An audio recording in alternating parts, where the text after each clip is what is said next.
OC. Viewer discretion is advised. Incoming transmission in 5, 4, 3, 2, 1. What's going on, guys? Welcome back to Outcasted OC. I am back after a week of not covering NXT. Thank you to Ross last week for doing that for me. This week, you're probably going to be hearing me ranting a little bit because it was a really up and down episode of NXT. I thought it was just...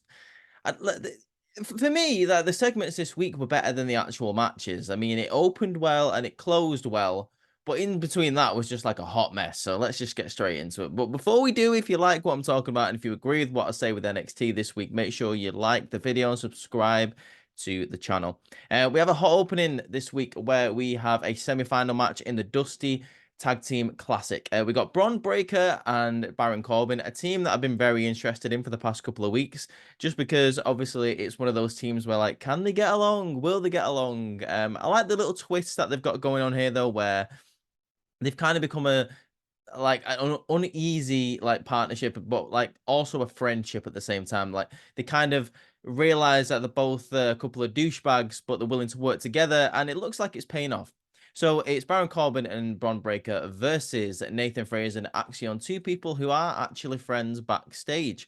This match was really interesting, mainly just because like the dynamic in styles and the different ways that the different teams went at attacking each other. Obviously, you had Axiom and Nathan Frazer trying to, do the high flying, the lucha things, trying to take down the bigger Baron Corbin and Bron Breakker. And then obviously you just had Breakker and Corbin just trying to take their heads off with like clotheslines and power slams, etc. This match doesn't even start properly. At first, Nathan Frazer and Axiom just like jump Baron Corbin and Bron Breakker and just start attacking him on the outside, try to keep him down, try to weaken him before the bell rings, which is a good strategy in my opinion. That's what I'd do if I was facing two people who were big enough to eat me. I would go full throttle from the very beginning and try and get the upper hand. It's a very 50-50 match, this. Like, there's quite a lot of the first match where Nathan Frazer and Axiom are actually in control for the most part. But there's a really beautiful move that really kind of like changes the pace of this match in the middle of this match where Baron Corbin, I believe it's Nathan Frazer that's in the ring. Baron Corbin goes for like a fall away slam, but he doesn't let go. Gets Nathan Frazer into the Samoan drop position and just hits the Samoan drop. It's beautiful. He doesn't let go. Stands straight up, straight into a brain buster. It's a very cool combination of moves from Baron Corbin. I really appreciate it. I thought it was very, very cool. This match comes to a close where it's looking quite bad for Bron Breakker because Baron Corbin is nowhere to be found because he's been taken out on the outside. Axiom hits a Spanish fly on Bron Breakker, very impressive, and puts him right in position for the Phoenix Splash from Nathan Frazer. He does hit the Phoenix Splash, but Baron Corbin comes in the ring and breaks up the pinfall, so it's not over yet. Nathan Frazer obviously turns around, tries to attack Baron Corbin, but first Baron Corbin attacks Axiom, hits him with the end of days. He tries to do the same thing to Nathan Frazer, but Nathan Frazer rolls out from he kind of like rolls through it, hits a super kick on Baron Corbin, but turns around straight into a spear from Bron Breakker for the 1-2-3. Breakker and Corbin are in the finals of the Dusty Classic at Vengeance Day. That's going to be a really great match. We've got another semi-final match next week between it's Trick and Carmelo versus the LWO, so that's going to be an interesting semi-final. I have a feeling that Trick and Carmelo are going to be going to the final just because of what we've seen this week, but we'll discuss that a little bit later on. Yeah, great opening match, and after that, it's where the matches kind of end in terms of being good. So yeah, Josh Briggs. When I go backstage, where Josh Briggs interrupts Ilya Dragunov, he's talking about how he wants a shot, and he sees Ilya Dragunov as the measuring stick of NXT, and how he wants to prove himself. Because JBL had a conversation with last week, and basically he inspired Josh Briggs to really take a chance and really like bet on himself. So that's exactly what he's doing. Trick Williams, before this can get heated, gets involved, but Josh Briggs does say something very interesting to Ilya Dragunov here, because Ilya Dragunov turns around and says to Briggs, is that really what you want? Do you really want to go against the Mad Dragon? Josh Briggs turns around and says, listen, look into my eyes, man. I don't see no fear, but I can't say the same thing for you. What do you think you're doing? Like, you're making Trick Williams have 2 matches on the same night? Are you afraid that he can beat you up straight up one-on-one? and that's where it gets a little bit tense between the two guys, and that's where Trick has to come and save the day. Josh Briggs basically then, starts on Trick Williams saying, we all know that you're going to lose on Vengeance Day, and then jump right back into Carmelo Hayes' back pocket. So this obviously heats up Trick Williams, basically saying, all right, then fine. Me and you having a match, main event tonight. Me and you in the main event. I don't know how else to say that. We now go to another segment, but before we do I say that, I want to talk about just the whole Trick Williams thing for the rest of the night, because I might as well talk about what Carmelo Hayes has said to him. Later on in the night, we see Carmelo Hayes in the locker room. Trick Williams finally finds him and says, where were you? Where have you been? We need to discuss what's going to be going on. Carmelo Hayes does not seem very happy with Trick Williams. He is talking about how, Ilya Dragunov is kind of playing you, dude. Like, he's making you have 2 matches at Vengeance Day because he's probably assuming that we're going to be getting to the final. He says he's playing you like 2K. So, Jesus Christ, how many 2K24 references are we going to be getting in the show? Spoiler alert, it's quite a lot, so I'm not going to be talking about any of them, but there's like 5 adverts for it. Fair enough. Trick Williams just doesn't believe that. He doesn't believe that Ilya Dragunov would want to play him. Carmelo Hayes, he basically tells him to wake up and, he attacked you from behind, supposedly, just like he did to Baron Corbin when he was facing him. Obviously, he's getting you to fight his battles for him, weaken you down, and Trick Williams basically says, I understand what you try to do here. You try to teach me game, but I also know this game, and tonight I'm going to do this by myself. And Carmelo Hayes already knows he's going to say that, so he just basically repeats what he's going to say. He says, you do you, but I'm just trying to give you some warnings.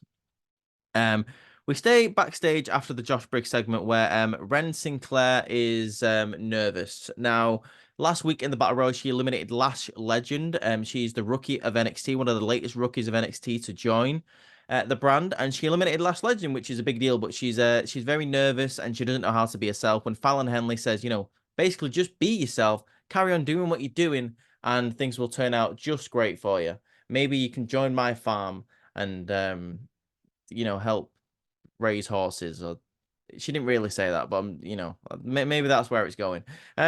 I'm not going to give Ren Sinclair much crap here, to be fair. I mean, she wasn't the best promo, but that's just to be expected because she's only just arrived on the brand. You can't really judge someone for basically just having the very first promo that. Later on, we'll talk about the match, but for now, let's move on. We now go to Ava, who is coming out of HBK's office, saying, wow, that was a very interesting meeting, followed by William Regal. William Regal's first appearance on NXT TV and WWE TV since he came back to the company. Obviously, I believe there was some kind of clause where he wasn't allowed to be seen on TV for a long time after he left AEW, but this is the first time we're seeing him on WWE TV, and it's fantastic to get him back. This is not the best result I was expecting, because I was expecting him to become like, the general manager of NXT, but no, it turns out that Ava has become the new general manager of NXT. Not just that, she is the youngest general manager in WWE history. So that's a big moment for William Regal to let Ava Ray know in that meeting. I'm assuming that's what happened. He basically turns around and says to her, you should be very proud of yourself. If you ever need anything, look after this place, but I'm always, a phone call away. It can get chaotic. We all know Williams Regal's history with NXT. So, how he feels about this place. So he basically just says to Ava, look after the place for me, please. So yeah, William Regal is back on TV. I'm not sure what he's going to be doing. I don't know if this is going to be the first of many TV segments that he's going to be having either on NXT or WWE. He's going to be in like a managerial role, maybe on Raw or SmackDown, or he's going to stay backstage and handle creative or coaching or like scouting. I don't know. Whatever it is, it's just nice to see William Regal back on NXT because it just reminds me of great things that he used to do in NXT. We now go to the match, Lash Legend versus Ren Sinclair. This match was crap. Not just because of the people that are involved. Fair play to Ren Sinclair. Like I say, one of her first matches, so you can't hold anything against her. Lash Legend, it was mainly just a short match that didn't really need to go anywhere, to be honest. It was just a bit rubbish. Ren Sinclair gets chokeslammed by Lash Legend for the 1, 2, 3. as I say, nothing really interesting happened in this match, to be quite honest with you. After this, Last Legend starts attacking Ren Sinclair, and Fallon Henley comes to the rescue, etc. I don't even know how to discuss that session just because it was just rubbish. I don't know. There's something that interesting that is going on at the family restaurant owned by Tony D'Angelo and Stax, where OTM, it looks like, is trashing the restaurant. They are just destroying it.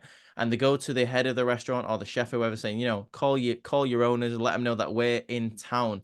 Obviously, Jada Parker is having an impact on OTM here, you know, guiding them, telling them how to play the game that Stax and Tony D are playing, so they can get the attention of the tag team champions. And it does work because later on in the show, it looks like Tony D and Stax are heading to the arena saying, you know, you dare attack our restaurant, we're coming to get you boys. We them boys, holla holla, player. What am I talking about? What else now? Oh, I thought this was going to be a match. And I don't really know what's going on with Joe Gacy's character, but it was an interesting segment. So Joe Gacy and Dijak just absolutely beat the crap out of each other in the next segment. Dijak is making his entrance, but he doesn't really get to because Joe Gacy just jumps in from behind. They fight all the way down to ringside, where Joe Gacy gets put through the barricade. He begins to crawl out, like smiling. Joe Casey then gets put through the table. He gets up and he starts smiling, and he's still attacking each other. Dijak and Gacy are still going at each other. I'm interested to see what this rivalry is going to bring forth for Dijak, mainly just because I think he should be getting more crumbs than he is. There was a video, I don't know if you guys saw it this week, where he's talking about how he's one of the best wrestlers in the world and he should be treated like that. He's tired being treated how he's treated, and I totally agree. Dijak needs to be treated better than he is. And Joe Gacy, I don't know. I like him in the ring. He just needs to get his character sorted out, kind of like Dijak. So, you know, maybe something interesting will happen in this this case. I don't know. We now go backstage to where Ariana Grace is kind of talking to herself in the mirror, how she's given herself a speech that her mum gave her when she was younger, how to progress through life, and, like, you know, how to motivate her when she was at the pageants, etc. And this is where Elektra Lopez bursts in looking for Lola Vice. Obviously, last week Lola Vice eliminated Elektra Lopez from the Battle Royal, and those two aren't friends anymore. So she's looking for him, and Ariana Grace is like, I'm right here. And Electra's like, I'm not looking for you, weirdo. Basically. That's basically what she said to her, to be honest with you. Oh, yes. Yes. The best part of this week, because it's always the best part of NXT when Von Wagner is on my screen. So obviously he's challenging Noam Dar for the Heritage Cup not too long from now. So he's training with Robert Stone, and guess who's here to help him train? That's right, it's Robert Stone's children, the Bash Brothers, baby. Let's go. It's like a Rocky-style training montage of Von Wagner running up the stairs, running down the stairs. He is attacking a sort of a boxing thing of Noam Dar. I don't know what it is, but whatever it is, it's just amazing to see the montage. I can't wait to see Von Wagner capture that Heritage Cup, baby, because that's exactly what is going to happen. I love Von Wagner so much. He is the best part of NXT. I don't care what anybody says.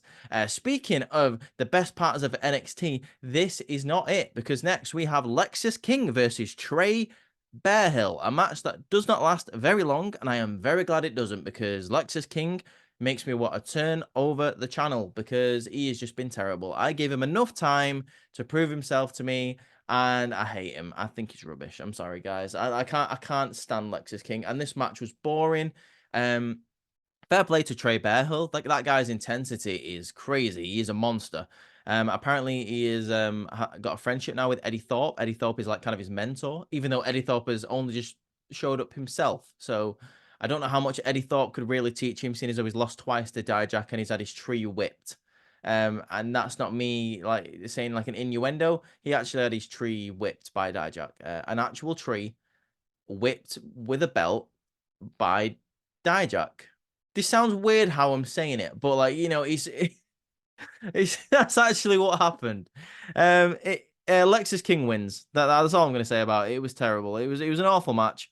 I'm not even gonna carry on talking about it because I'm gonna go on to something much more funny. Supernova sessions with Noam Dar and Aura Mensa, obviously. Lash Legend and Jakara Jackson aren't there. They're dealing with Fallon Henley and Ren Sinclair apparently, so they can't be here on Supernova sessions.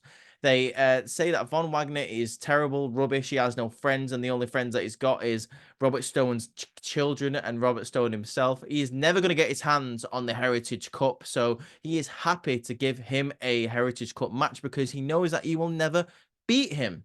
But for now, let us go to our guest at this time, Lola Vice. And Lola Vice comes out and starts shaking her ass, kind of like how she does on Instagram all the time. Lola Vice calls Elektra Lopez a leech, and she says, fair play to her. She saw an up-and-coming star coming up into NXT, and she attached her wagon to me. But I was so tired of carrying all that dead weights. That's why I eliminated her from my life and from the Battle Royal last week. And yeah, I'm just great, basically, is what she's saying. She is holder of the contract, obviously, that guarantees her an NXT championship match whenever she wants. So I can't wait for when that finally happens.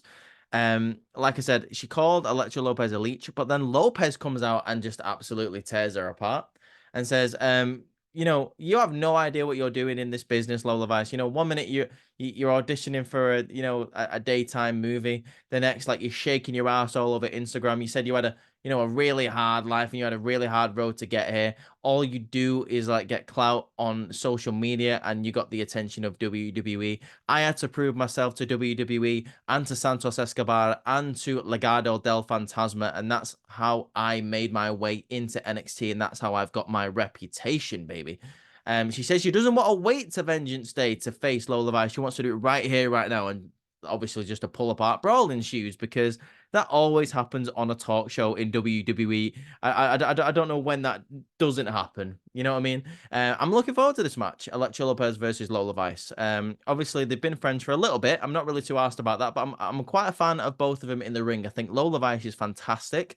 She did great in the women's breakout tournament, and Elektra Lopez is pretty a good hand in the ring. Fair play to her. She's pretty green still, but I think both of these people could, give us a good match, basically, is what I'm saying. So, I'm not writing it off immediately, but I do think Lola Vice is definitely winning this match, unless it's going to be like a three-parter, bitter friends turned rivals. Let's do it all the way till stand and deliver, yeah?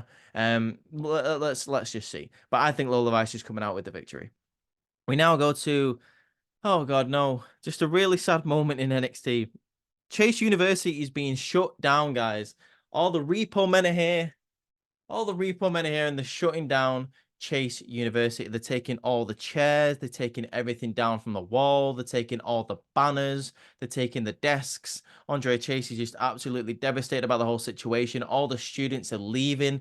Riley Osborne comes up and says, I know I wasn't here for very long, Mr. Chase, but I loved being a part of Chase University. I'm sad it's all over. Very sad times for Andre Chase. Duke Hudson is trying to stay positive, and he's like, it's all just material things, Mr. Chase. But then the Repo Men also take his trophy. They take his MVP trophy, guys. And that's when Duke Hudson just can't take it anymore. He's so devastated about what's going on with Chase U. He can't handle it.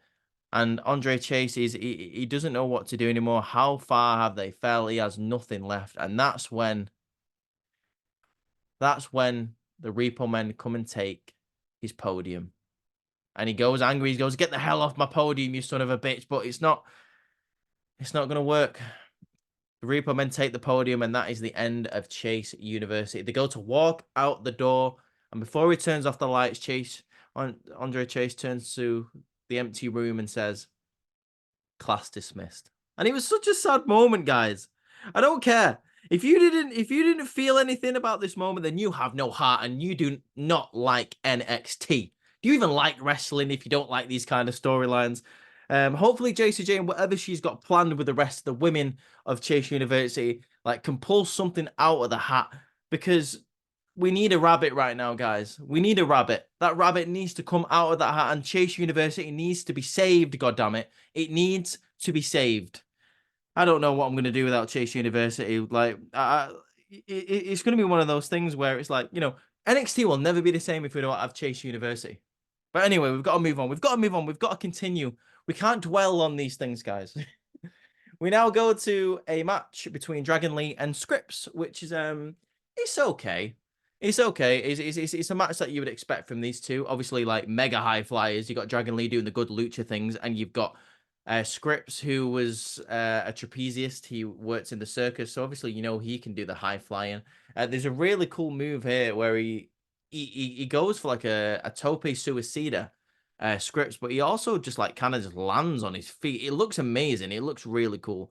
This match kind of just like breaks down though when Tony D and Stacks make their way out and start beating the rest of OTM down. You've also got Rizzo there who jumps all over Jada Parker. And then while everything is just going on outside the ring, Scripps gets distracted and he gets hit with the Project Dragon or something like that. It's called something like Operation Dragon. I don't know. Something Dragon. He gets hit with the Dragon, right? For the 1-2-3, and Dragon Lee picks up the victory.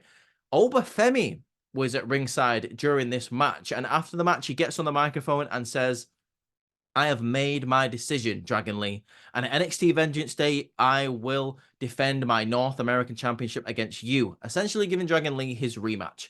I just want to point out how much I love the crowd when Obafemi's on the microphone. Every time he finishes like a sentence, they go, ooh. Kind of like how they do what when Stone Cold used to speak. I thought that was pretty cool, not going to lie. What do we have next, guys? What do we have next? Oh god, do we have to talk about this? Jesus Christ. Brindley Reese is oh my god. I have no motivation to talk about this segment. So Idris Enofe and Malik Blade are obviously sad about what's going on with their careers. Apparently they can't catch a break. When Brindley Reese shows up and again tries to make them, you know, believe in the power of positivity and like, you know, get them on track and like, you know, do the Brindley Reese way and like, you know, keep a diary and oh my god, keep a diary and God, this hurts my brain to talk about this. This was such a shocking segment. I had to stop myself from swearing then because I can't be bothered beeping it out. Shout out to Courtney for doing that on Monday Night Raw. I can't be dealing with it, guys. It's just such a crap thing. The whole Brindley Reese thing, the Idris Enofe and Malik Blade, they're not going anywhere. I don't know what is happening. I don't care. I literally could not care less about Brindley Reese. I couldn't care less about Idris Enofe and Malik Blade. Like they need to do something interesting to get my attention back. And this, I tell you right now, is not it. Speaking of something that's not interesting, Lyra Valkyrie is still getting stalked by Tatum Paxley, and backstage, Tatum Paxley's like, "Oh, I'm on your side. Yeah, I get what you mean." And Lyra basically tries to tell her to go away, and Tatum is doing the Mickey James thing where she's not getting the message, and she says, "Ah, yes, so we are on the same page. I understand."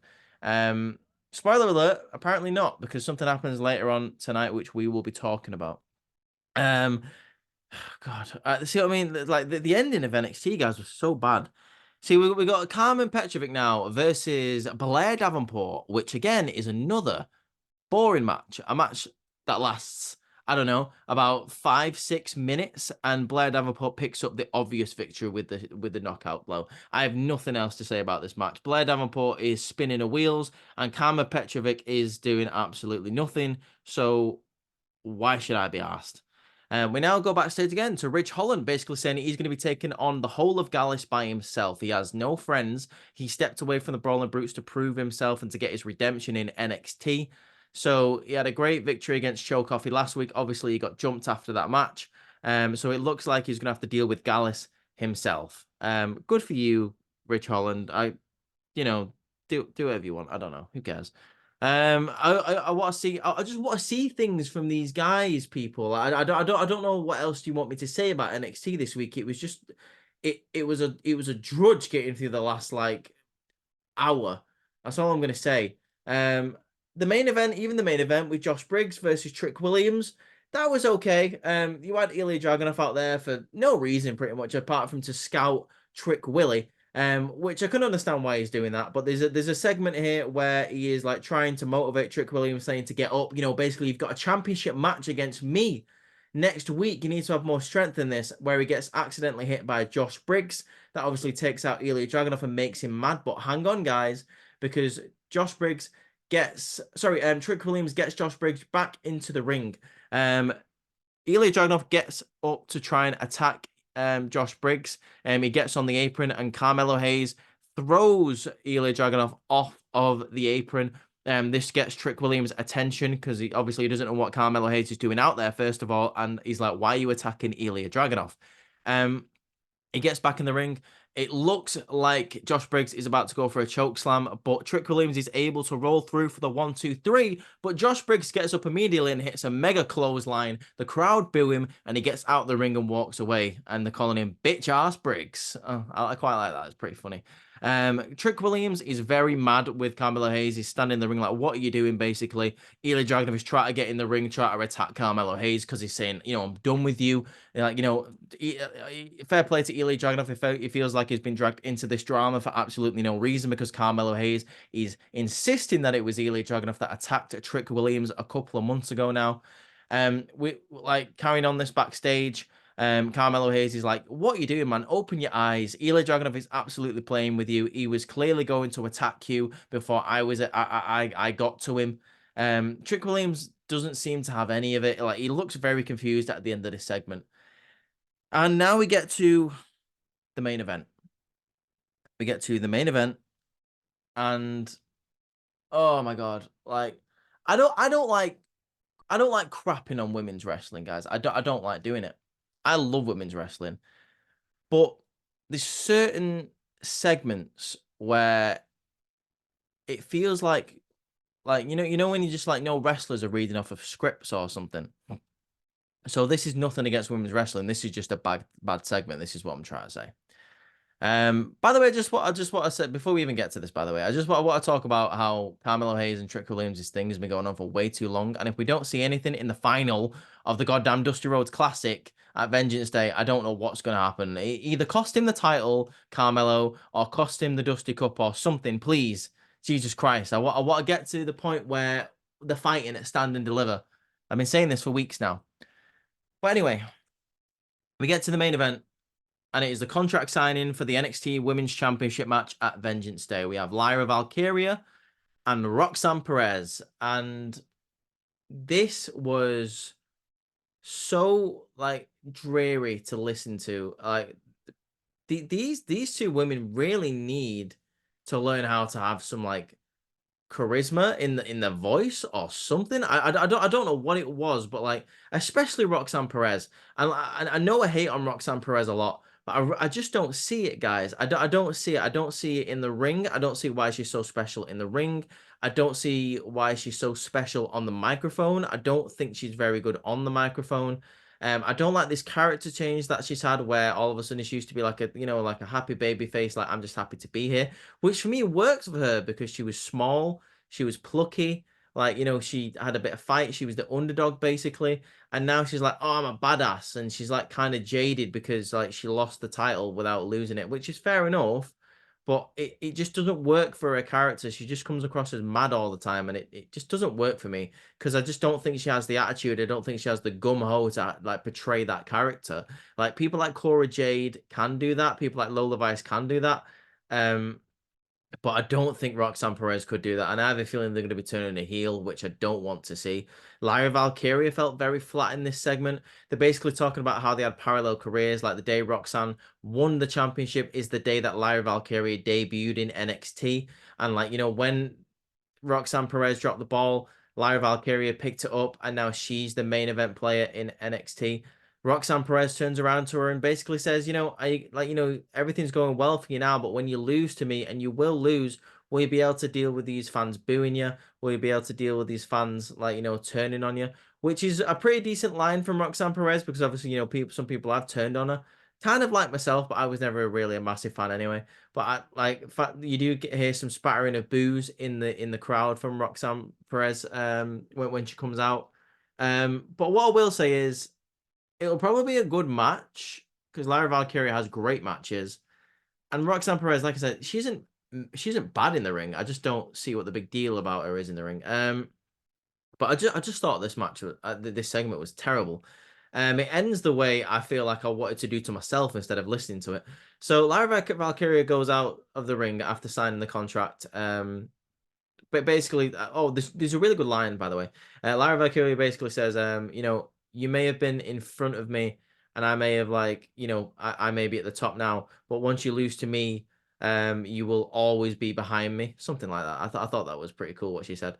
So yeah, they go to sign the contract. Lyra Valkyria goes to go out the ring. Tatum Paxley is under the table, I believe, and she puts Roxanne Perez through the table. Thank God. Obviously, Lyra Valkyria isn't happy about this.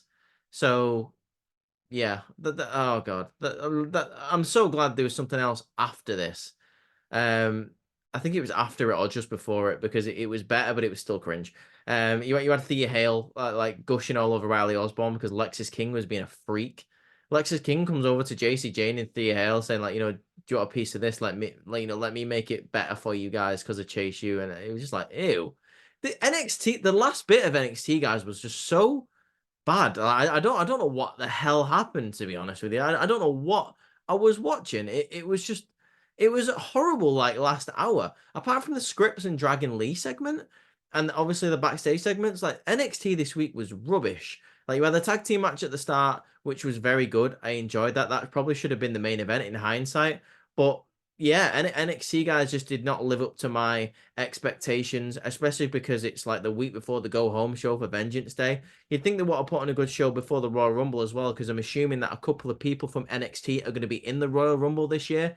I don't know who that's going to be, but I'm assuming one of them is probably either going to be Braun Breaker or Carmelo Hayes. And on the women's side, maybe Roxanne Perez, maybe Lyra Valkyria. Like they usually like to put the women's champion in that Rumble. But yeah, that was just my opinion of NXT, guys. Not the best week of NXT, but at least we got a couple of decent segments. Let me know what you think of it in the comments. If you want to see a better show than NXT this week, make sure you check out Monday Night Raw and Courtney's review of Monday Night Raw. Make sure you check out tomorrow's episode of the podcast, guys, because we are going to be discussing our Royal Rumble predictions, and we're going to be taking it seriously this year. Like it's going to be a proper competition in Outcasted OC this year. Who's going to come out with the most correct predictions out of all the PLEs this year? And it starts with the Royal Rumble. Make sure you stay tuned for that, guys. Also, Saturday morning, we're going to be having either Ross or G cover Friday Night SmackDown, and we're going to be going live for the Royal Rumble itself. So make sure you come and join us.